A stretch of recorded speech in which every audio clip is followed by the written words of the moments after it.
An urban village in the heart of Jakarta, life here has taken a turn for the worse in the past year. When we met this family of vegetable sellers last May, their big worry was inflation eating away at their meager income. 9 months on, their worries are wider and more intense. My business is pretty quiet. I rarely see buyers now because the prices are high. We just eat what we can afford to eat. We have to cut back our spending. The Asian financial crisis in the late 90s eroded a lot of the gains developing Muslim countries like Indonesia had made in tackling poverty. There's a real danger of something similar happening again now. We do hope that the internal or intra-cooperation among our member countries could minimize this, because as you know, some of our member countries are less affected, like the GCC countries. The Islamic Development Bank is itself looking to tap some of that Gulf money in an effort to boost its lending to poorer Muslim countries by some 15% this year. It's aiming to issue an Islamic bond or sukuk to raise the needed funds. Of World Islamic Economic Forum. Islamic finance stood out at this week's World Islamic Economic Forum as one of the very few areas still breeding optimism. The omens for the industry still remain good because the relative growth in Asia and the Middle East, where Muslim populations are concentrated, the economic outlook for countries remains positive, and Islamic finance will have a role, an increasing role, in serving the needs of the populations in these countries, and we still believe that it still has a lot of growth yet to offer. Islamic finance is based on Sharia law.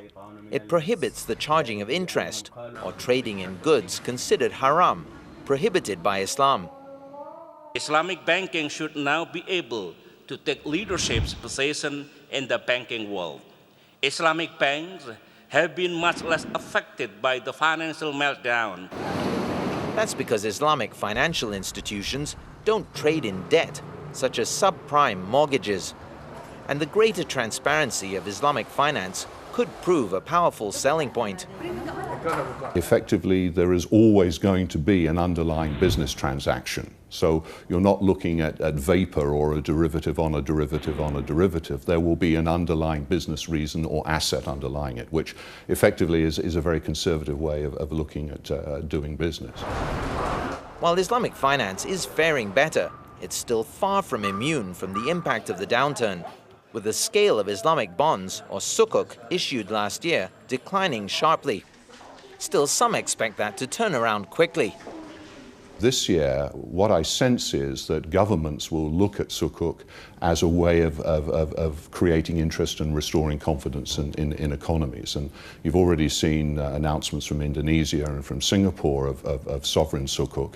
And I believe that will be a way forward for many of the GCC states in order to keep, drip feeding money into the economy. That would be a good way of doing it. Several non-Muslim countries are now showing a keen interest in developing their Islamic financial sectors. And though they may in some ways be competing with Muslim countries, most see the trend as nothing but positive. That it's actually very important in the build-out of an industry and its infrastructure that you have the centers of global finance, whether they're London or they're Hong Kong or they're Singapore or they're New York or they're Frankfurt, all engaged in this process, because that's what helps to build and drive an industry.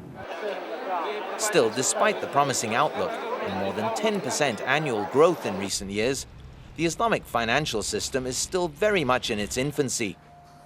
It has plenty of growth potential as we look ahead, but we need to be rational about how quickly we can expect it to become larger significantly than it is today.